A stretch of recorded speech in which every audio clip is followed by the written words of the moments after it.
पूरे दुनिया में दो तरह के लोग हैं। एक तो वो लोग जो नफरत फैलाकर लोगों को बांटकर सत्ता में बने रहना चाहते हैं, और एक वो लोग जो इंसानियत को कायम करके इंसानों के दिलों पे राज करना चाहते हैं। हम उस सभ्यता के लोग हैं, एक ही परिवार, एक ही वंश, एक ही खून के लोग हैं। बाहर से नहीं आए मुसलमान, जो आए थे मुगल मर गए चले गए, उनका यहां कोई नहीं है। हिंदू धर्म के सताए हुए लोग ही ईमान लेकर आए थे। वही सिख बने, वही बुद्धिस्ट बने, वही ईसाई बने। यानी कि हम एक ही परिवार, एक ही वंश, एक ही खून के लोग हैं। तो ये बांटने वाले कौन हैं? ये शातिर चालाक लोग, निकृष्ट भ्रष्ट लोग हैं, जो जनता को, आवाम को बरगलाकर बहकाकर हुकूमत में बने रहना चाहते हैं। यदि हम ये बात समझ जाए तो हम भारत की सबसे बड़ी पंचायत पर अपना कब्जा कर सकते हैं। पूरे देश में आप सर्वे कीजिए, पूरे देश में आपकी आवाज, शोषित पीड़ितों की आवाज, अल्पसंख्यकों की आवाज, गरीबों की आवाज, सिर्फ एक ही आवाज है, वो है भाई चंद्रशेखर आजाद। कलश यात्रा को रोक दिया गया क्योंकि उन्होंने डॉक्टर बाबा साहब की यात्रा को रोका था, इसलिए उन्होंने कलश यात्रा को रोक दिया। क्यों? क्योंकि उनको जज्बा मिला भाई चंद्रशेखर से। ये भारत के इतिहास में पहले कभी नहीं हुआ था। हम चाहते हैं ये लड़ाई, जितने भी दबे कुचले लोग हैं, पीड़ित लोग हैं, शोषित पीड़ित लोग हैं, सताए हुए लोग हैं, जिनके हक मारे जा रहे हैं, जिनके बच्चों की शिक्षा छीनी जा रही है, जिन्हें बेरोजगार बनाया जा रहा है, ये सारे लोग, दबे कुचले लोग अगर एक मंच, एक झंडे के नीचे आ सकते हैं तो हम देश में परिवर्तन ला सकते हैं। अपने हक हम छीन के प्राप्त कर सकते हैं। ये संघर्ष मैं इसलिए कर रहा हूं पिछले 18 सालों से, क्योंकि मैं जानता हूं अपने पूर्वजों के इतिहास। जब यहां पे जो बुजुर्ग हैं जानते होंगे, जब लोगों के अच्छे भी मकान नहीं थे, पहनने के लिए साफ सुथरे कपड़े भी नहीं थे, रोजगार के नाम पे बेगारी थी, दूसरों की बेगारी करते थे, तब रोटी मिलती थी और पेट कमर से लगे होते थे, चलने के लिए साधन नहीं था, पैदल चलते थे। ऐसे में भुखमरी में, बेरोजगारी में भी उन्होंने हमारी जिम्मेदारी को समझा और अपने हक को छीन के प्राप्त किया इसी भारत में। आज हमारे पास मोटरसाइकिल है, गाड़ी है, खाने का 2 वक्त की रोटी भी फिलहाल हमारे पास में है। तो हमारे बच्चों के अधिकार अगर छिन जाए तो ये सवाल करेंगे आने वाले समय में कि हमारे बुजुर्ग नालायक थे, नकारा थे और उन्होंने हमारे अधिकार छीनवा दिए।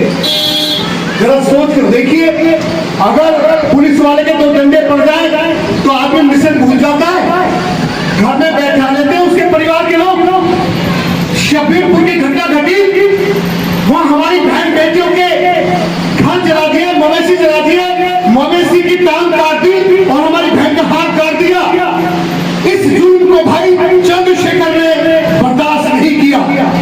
अगर बर्दाश्त कर लिया होता तो ये जुल्म और बढ़ जाते, और वहीं से भाई चंद्रशेखर की पहचान हुई जुल्म के खिलाफ लड़ने की। लेकिन जो सत्ता में बैठे लोग हैं, खाना बदोश लोग हैं, निकम्मे लोग हैं, जो इस देश को डराकर धमकाकर देशवासियों को गुलाम बनाकर सत्ता में बने रहना चाहते हैं, उन्होंने 1.5 साल जेल में रखा। उनके पैर के नाखून उखाड़े गए, हाथों के नाखून उखाड़े गए। आप कभी मिलेंगे उनके हाथों के नाखून देखना। 6-6 महीने तिहाड़ जेल में उनको रखा गया, चाहे वो शाहीन बाग का मुद्दा हो, चाहे वो जामा मस्जिद का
का अध्यक्ष भी हमारा हो, विधायक भी हमारा हो, एमएलसी भी हमारा हो, लोकसभा राज्यसभा में भी हमारे लोग हो, तो हम इस देश में बेहतर व्यवस्था, हम किसी के खिलाफ नहीं, हम किसी से क्रिया की प्रतिक्रिया नहीं देना चाहते, हम बदले के भाव से राजनीति नहीं करना चाहते, हम इंसान पसंद लोग हैं, हम मोहब्बत पसंद लोग हैं, हम इस देश में अमन और चैन का शासन चाहते हैं, हम भारत के संविधान का शासन चाहते हैं, हम संविधानवादी सरकार चाहते हैं।